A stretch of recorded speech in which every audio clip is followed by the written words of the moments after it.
Dans cette vidéo, on va voir comment on calcule l'écart interquartile et l'écart type d'une série statistique. Alors, on va commencer par l'écart interquartile. Donc, on a une série ici de 10 valeurs. Alors, si on les écrit toutes, on a 2, 3, il y a 2, 4, 1, 5, 2, 7, 2, 10, et puis 1, 12. Alors, comme il y a 10 valeurs, on veut 25% au moins des 10 valeurs plus petit que Q1. C'est comme ça. Et puis 75% au moins supérieur à Q1. Pour être sûr d'y arriver, on prend la première valeur de la série telle que au moins 25% des valeurs soient en dessous de Q1. Donc si on prenait 3, ça ne suffit pas parce que il y a deux valeurs inférieures ou égales à 3 et deux valeurs inférieures ou égales à 3, ça fait 20% des 10 valeurs. Donc il faut prendre la troisième. Donc en pratique, on fait le nombre de valeurs 10 fois 25%, ça donne 2,5. Pour arrondir au-dessus, il faut choisir la troisième valeur. Et donc Q1, c'est 4. Pour Q3, il faut dépasser 75%. 10 fois 75%, il faudrait au moins 8 valeurs inférieures ou égales à Q1. Donc on va prendre la huitième valeur. C'est-à-dire 4, 5, 6, 7, 8, 10. Donc Q1, on va prendre 4. Q3, c'est 10. Et la différence entre les deux, 10 moins 4, c'est ce qu'on appelle l'écart interquartile. Q3 moins Q1 égale 6. Alors c'est ce qu'on appelle un paramètre de dispersion. Donc les paramètres de dispersion sont là pour mesurer la dispersion des valeurs euh, autour de la moyenne ou de la médiane. Plus les paramètres de dispersion sont élevés, plus les valeurs sont dispersées autour de la moyenne, plus les paramètres de dispersion sont faibles, proches de 0, plus les valeurs sont concentrées autour de la moyenne.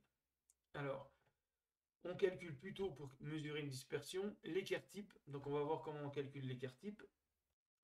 Alors pour l'écart type, on veut mesurer l'écart entre les valeurs et la moyenne. Donc on commence déjà par calculer la moyenne. Donc la moyenne c'est 2 plus 3 plus 4 fois 2 plus 5 plus 7 plus 10 fois 2 plus 12. Ça ce sont la somme des 10 valeurs divisé par 10. Ce qui donne, alors en n'oubliant pas ici c'est 7 fois 2, ce qui donne 6,4. Donc voilà la moyenne des 10 valeurs. Ensuite, on calcule la différence entre chaque valeur et la moyenne. Plus les valeurs seront dispersées, plus les écarts vont être importants. Et donc, ça permettra de mesurer justement la dispersion des valeurs. Donc, on calcule en fait m moins la valeur au carré. Et on refait un tableau statistique avec ces valeurs. Donc, par exemple, pour 2, ça va donner 6,4 moins 2 au carré. Ce qui donne 19,36. Donc, on refait un tableau avec m moins valeur au carré. On va reprendre les mêmes effectifs. Et donc, ici, pour 19, à la place de 2, je vais mettre 2 moins 6,4 au carré, c'est-à-dire 19,36. En gardant l'effectif de 1. Et je fais ça pour toutes les valeurs. Voilà ce que ça donne. Donc pour 3, 3 moins 6,4 au carré, ça fait 11,56, coefficient 1. Ensuite pour 4, c'est 5,76, coefficient 2. Pour 5, 1,96, coefficient 1. 7 est très proche de la moyenne, 6,4, donc l'écart est très faible, même au carré, 0,36, coefficient 2. À la place de 10, donc 10 moins 6,4 au carré, 12,96, coefficient 2.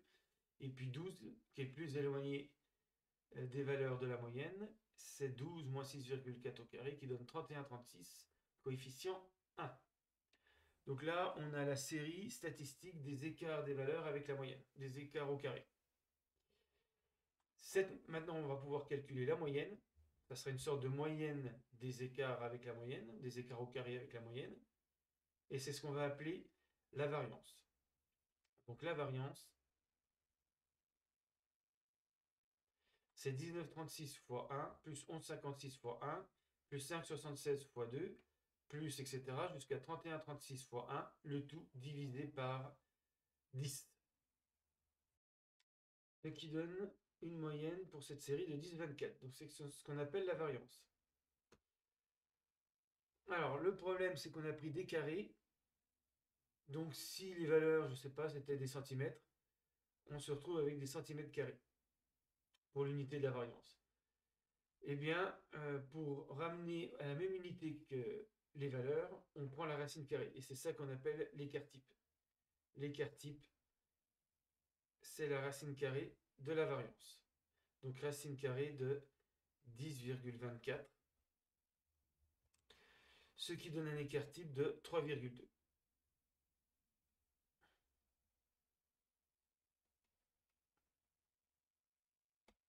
Donc voilà comment on calcule l'écart type. On calcule déjà la moyenne.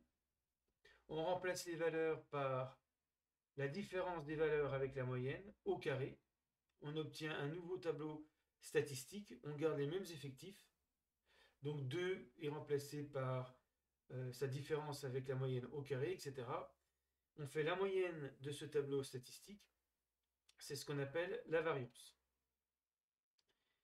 Et en prenant la racine carrée de la variance, on trouve l'écart type de la série statistique, de la première série statistique. Voilà, donc l'écart type lui aussi sert à mesurer la dispersion des valeurs. Alors dans une calculatrice, il suffit de mettre en première liste les valeurs, en deuxième liste les effectifs, et elle vous sort tout ce que vous voulez, c'est-à-dire les quartiles, la moyenne, et puis l'écart type.